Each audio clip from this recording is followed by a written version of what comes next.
Welcome back to my channel, or hello if you are new.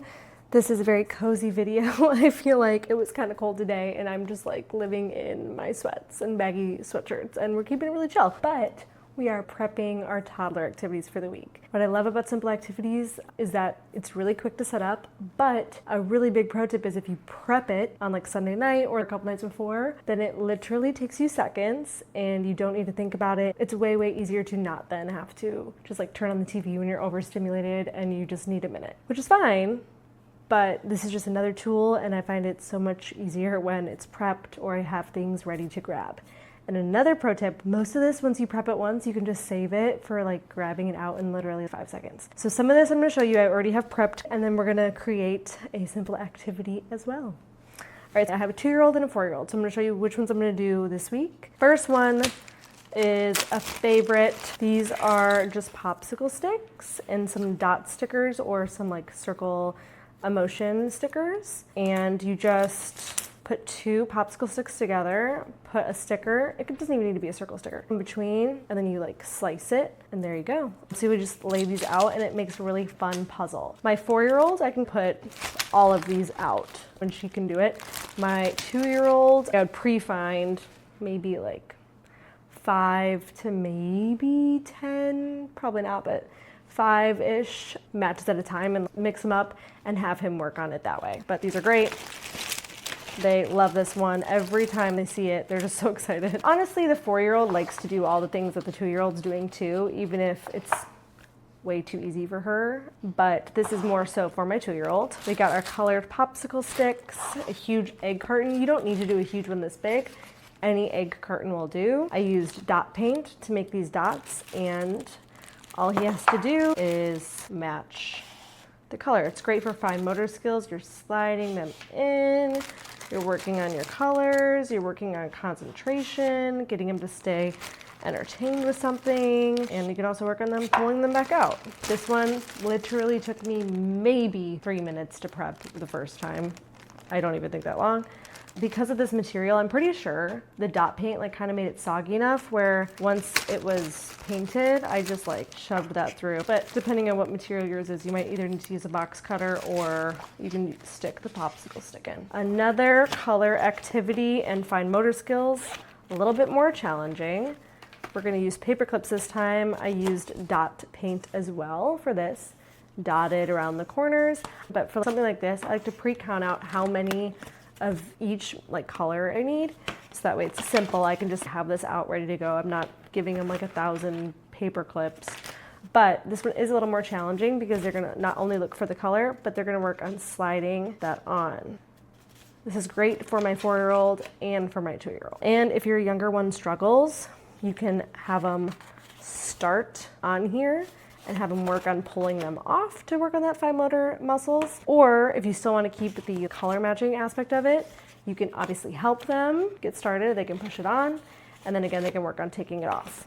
Another thing is obviously, as you can see, these are items that we have in our home, and I'm just finding ways to turn them into something educational and fun. You're not spending a lot of money, and you literally can save this. I don't even know when I made these. Over a year ago at this point for sure. All right, this is a fun coloring sheet. This is working on patterns and mirroring. So one side has the color, the other side just has the shape. So this is for my 4-year-old. So this side has the color, and so you're gonna coach them. This outside is green. Okay, I'll color this green. Oh, that's orange. Okay, I'll color this orange. Okay, I'll color that pink. That will be really great. Apparently plates are kind of like the theme this week. Another plate. This is kind of a fun one. A hole punched around the plate. And we're gonna use pipe cleaners for this. You could also use string, have people work on threading it through. That is a great one. I do not have any yarn, so I think we're just gonna work on putting it through, and maybe we can kind of feel it out. Another thing that I like about activities are that you can really make it your own and take your kid's lead.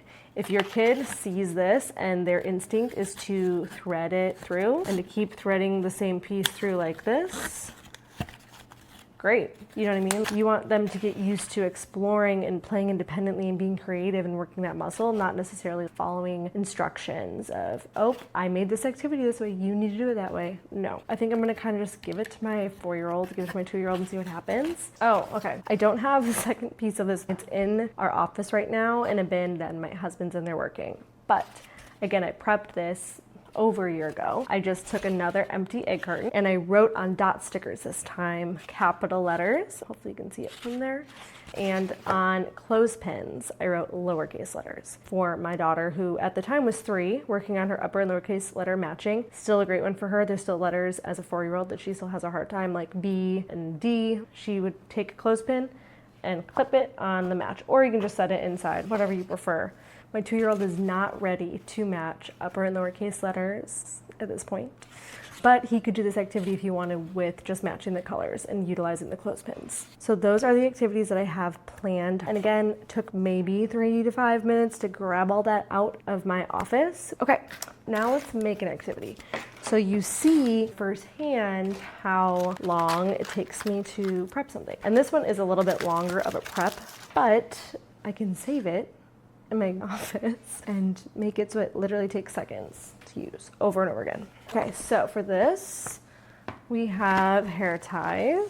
We're gonna work on patterns and fine motor skills and matching colors. If you're thinking to yourself, like as you're watching this, and you're like, yeah, this all sounds like fun, but I just have 0 time to create this stuff. I don't even really know where to start. This is all great, but what do I do now? I have 3 different guides that I have been so lucky to have been able to help hundreds of parents do this exact same thing. And one of the guides, I break down 60 days. I give you 1 activity every single day. Another guide, I give you 50 ideas, and another one, 50 ideas. So someone do that math.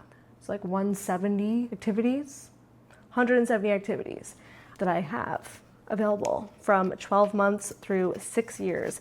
I break it down based on modifications of things that you can do to get started, because it really is a mindset shift. And once you start thinking creatively and outside the box, you will just be able to start doing this. And it just makes life so much more manageable. I am a mom who works from home. I do not have childcare, and it's very easy to just rely on screen time. And although we do screen time, and I think there's a great benefit to educational screen time, I didn't want that to be the only thing that I needed to rely on. So I turned to simple activities, and it really honestly changed our life. So that's why I created my guides and sharing on Instagram, and now moved over here to long form content, and it's just been such a fun, special way to help out. So I will link that below, and definitely message me over on Instagram if you have any questions about which guide could be right for your kid, because while they all foster connection play and independent play and are good for getting energy out, there are specific guides that kind of are tailored to one of those specific things. So depending on what you're looking for, how your specific kid is, I can walk you through that if you are interested. All right, so right now I'm just coloring. Some of these dot markers are like running out of ink, so it's taking me a little bit longer than probably normally would. I'm doing colors that I have that match these hair ties, because we're gonna be having kids and the color and slide the hair tie on to match.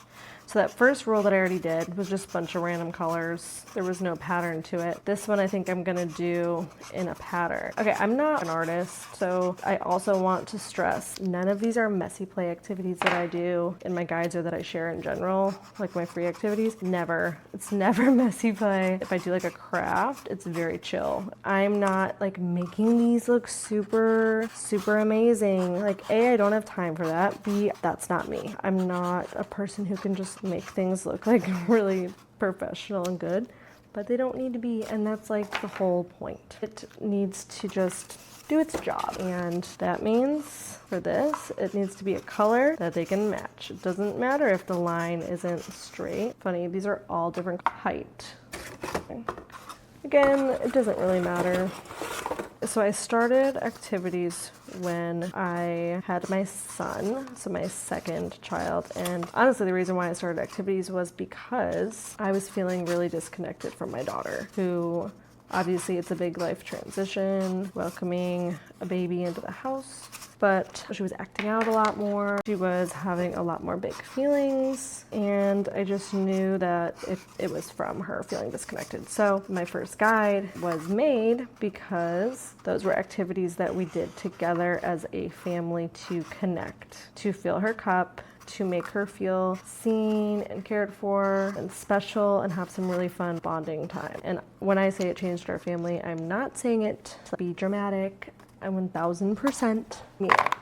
We needed that, and it just got us in such a good habit, and it got me thinking outside the box, and it was just really, really wonderful for our family. And I love that now they ask on a daily basis, what activity are we doing today? And it's just, I love that. I love that they look forward to it, and that's something that they're interested in. You guys, some people would 1000% look at these and be like, this is trash.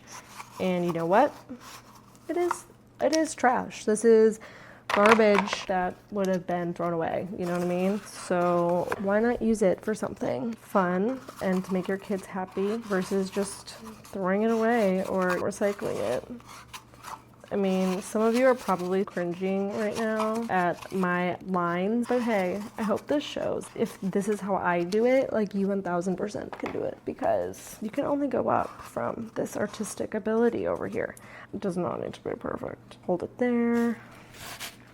And my children could very well rip this thing right off, because I feel like my kids are very not gentle with things. But also, like, if it breaks, again, it took less than 10 minutes and it didn't cost me anything. So you know what? If it lasts one time, cool. But if it lasts more than that, amazing. So there you go. And I don't really want to mess with it because I want to let the glue sit. Another pro tip is have this sitting at a kitchen table. So when your kids wake up in the morning, they come down, they're like, what is this amazingness? The most beautiful thing I've ever seen. They're going to be so excited to play with it. I sometimes think that works better than being like, do you want to do an activity and pulling it out? Now my kids do like when I say that and they get excited.